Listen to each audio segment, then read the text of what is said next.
기도하겠습니다. 하나님 감사합니다. 살아계신 주님을 의지하여 믿음으로 나아가기 원합니다. 성령님으로 충만하여 우리 가운데 임하시고 역사하여 주시옵소서. 아버지 하나님께서 오늘도 우리에게 은혜 주시고 능력 주시기를 간구합니다. 예수님 이름으로 기도합니다. 아멘. 우리 찬송가 358장 찬송가 358장 함께 찬양하시겠습니다.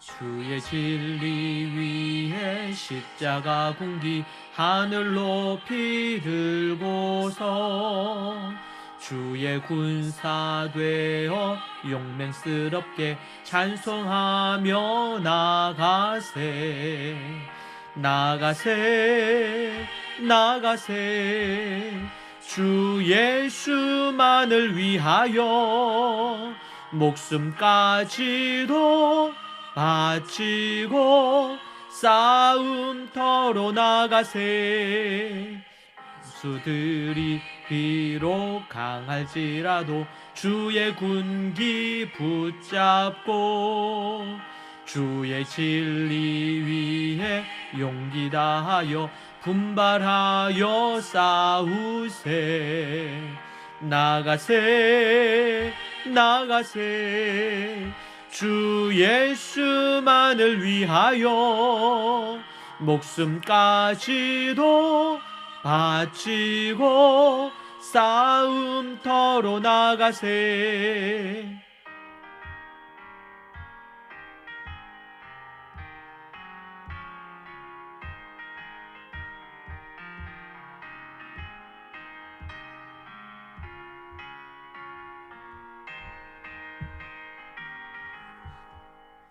산과들과 바다 가는 곳마다 주의 군기 날리며 반갑고도 기쁜 승리의 소식 온 세상에 전하세 나가세 나가세 주 예수만을 위하여 목숨까지도 바치고 싸움터로 나가세 들은 이미 예수의 손에 하나 없이 패하고 주의 군기 많이 영광스럽게 온 누리에 날리네 나가세 나가세 주 예수만을 위하여 목숨까지도 바치고 싸움터로 나가세 아멘. 하나님의 말씀 보겠습니다. 하나님의 말씀은 요한복음 3장 25절에서 30절 말씀입니다. 요한복음 3장 25절에서 30절. 이에 요한의 제자 중에서 한 유대인과 더불어 정결 예식에 대하여 변론이 되었더니 그들이 요한에게 가서 이르되 랍비여 선생님과 함께 요단강 저편에 있던 이 곧 선생님이 증언하시더니가 침례를 베풀매 사람이 다 그에게로 가더이다. 요한이 대답하여 이르되 만일 하늘에서 주신 바 아니면 사람이 아무것도 받을 수 없느니라. 내가 말한 바 나는 그리스도가 아니요 그의 앞에 보내심을 받은 자라고 한 것을 증언할 자는 너희니라. 신부를 취하는 자는 신랑이나 서서 신랑의 음성을 듣는 친구가 크게 기뻐하나니 나는 이러한 기쁨으로 충만하였노라. 그는 흥하여야 하겠고 나는 쇠하여야 하리라 하니라. 아멘. 요한의 놀라운 겸손과 그리고 예수 그리스도의 높아지심을 선명하게 보여주는 중요한 본문이 오늘 말씀입니다. 요한의 제자들과 한 유대인 사이에 정결의식에 대한 논쟁이 벌어졌습니다. 당시 예수님의 사역이 활발해지면서 요한의 제자들은 자신들의 스승보다 예수님께 더 많은 사람들이 몰리는 현상을 목격하고 혼란과 질투를 느꼈던 듯합니다. 어떤 유대인이 요한의 사역보다 예수님의 사역이 더 낫다는 식으로 논쟁을 걸었던 것으로 추정이 됩니다. 이에 흥분한 요한의 제자들은 스승에게 나아가 랍비여, 선생님께 침례를 받던 요단강 저편에 있더니 곧 선생님이 증언하시던 이가 사역을 베푸니 사람들이 다 그에게로 가더이다 라며 불평하였습니다. 마치 자신들이 독점하다시피 여겼던 사역 영역을 빼앗겼다고 생각한 것으로 보입니다. 이렇게 흥분하고 때로는 좌절하고, 왜냐하면 내가 따르던 요한, 침례 요한 스승에 따르는 이들이 자꾸 줄어들고 새롭게 요한에게 침례를 받은 예수라는 분에게로 사람들이 몰려들기 시작했기 때문입니다. 그러니 당연히 요한의 제자들은 걱정과 염려 이런 것들이 가득 찼겠지요.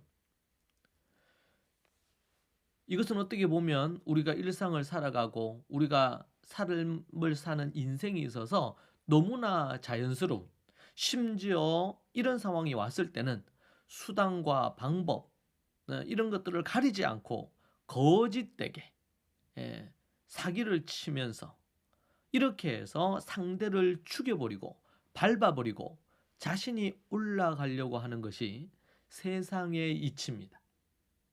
예수님은 철저히 마가복음 10장에서 이에 대해서 아주 철저하게 경고하고 문제를 제기하셨습니다. 예수님이 온 것은 무엇을 위해서 왔느냐 하면서 너희들은 세상에 위정자, 권세자들처럼 너희들은 하지 말라고 예수님이 말씀하셨습니다. 자, 이에 요한은 4가지로 답변을 합니다. 모든 권위가 하나님으로부터 비롯됨을 분명히 말합니다. 첫째 요한의 대답은 모든 권위가 하나님께로부터 왔다는 겁니다. 이는 예수님의 사역 역시 하나님의 권위에서 비롯된 것이므로 인간적인 시각으로 경쟁하거나 질투할 대상이 전혀 아니라는 것을 말하는 겁니다. 그것은 나중에 마지막에서 흥하여야 하겠고 나는 쇠하여야 하겠다, 이런 표현과도 맥락을 같이 하죠. 두 번째는 요한은 자신이 그리스도가 아닌 그 앞에 보내심을 받은 자임을 다시 한번 상기시킵니다. 그는 자신의 정체성을 명확하게 인지하고 제자들에게, 사람들에게 알리는 겁니다. 예수님을, 그분을 위한 길을 예비하는 자지 나는 그리스도가 아니다. 나는 그 그리스도를 향하여 사람들이 갈 수 있도록 예비하는 사명을 받았을 뿐이다. 나에게로 관심 갖거나 나의 제자가 되는 것에 초점 두지 말고 예수님을 따르라, 이렇게 얘기하는 거예요. 자, 3번째로 요한의 답변은 신랑과 신부의 비유를 통해 예수님은 신랑이시고 자신은 신랑의 친구로서 신랑의 이 결혼을 너무나 기뻐한다는 거예요. 이는 자신이 예수님의 자리를 탐하는 것이 아니라 그분의 사역을 기뻐하고 지지하는 역할을 명확히 한 것입니다.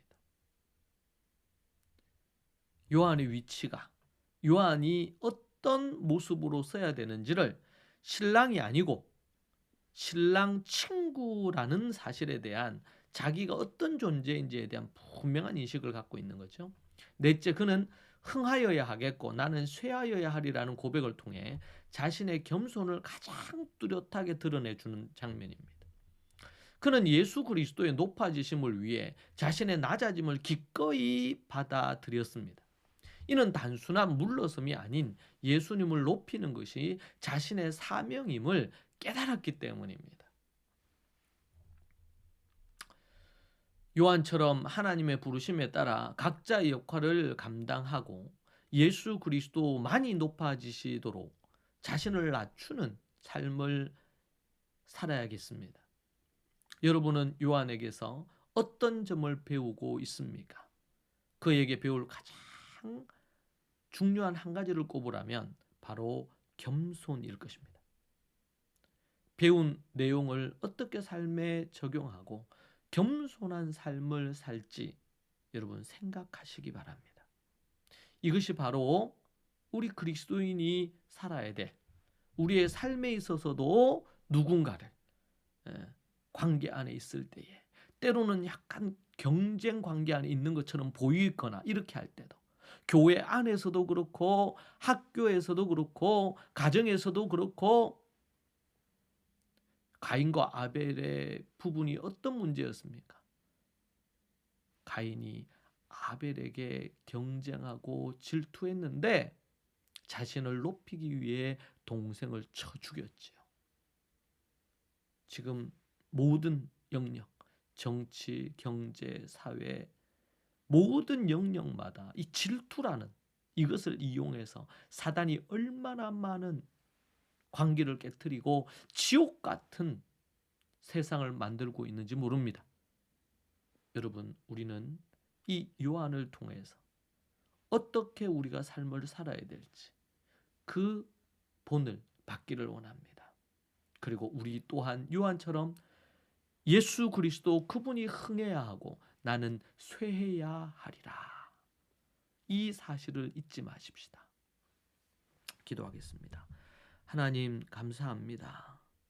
우리가 무엇인데 우리를 이토록 사랑하시는지요. 세상에서는 높아지려 하고 가지려 하고 내가 유익을 얻기 위해 다른 사람을 희생시키거나 그렇게 하는 것을 당연시 여기는 이때에 깨어 근신하며 믿음으로 설 수 있도록 도와주시고 은혜를 내려 주옵소서. 아버지 하나님께서 함께해 주시기를 간구합니다. 예수님 이름으로 기도합니다. 아멘. 오늘 우리 말씀 붙들고 함께 기도하시겠습니다. 주신 말씀으로 우리 자신이 어떠한지 돌아보십시다. 기도하겠습니다. 주여, 주여 하나님 아버지 주님 도와주십시오. 우리가 늘 항상 겸손함으로 예수 그리스도만 높이며 세상의 사람들을 만날 때에도 정말 아버지 나 자신을 드러내려고 하기보다 겸손히 행하는 자가 될 수 있도록 주님 힘 주옵소서. 주여, 아버지 하나님 교만하고 과시하고 아버지 질투하여 상대를 깎아내리려 했던 모든 죄를 아버지 회개하오니 주님 받으시옵소서.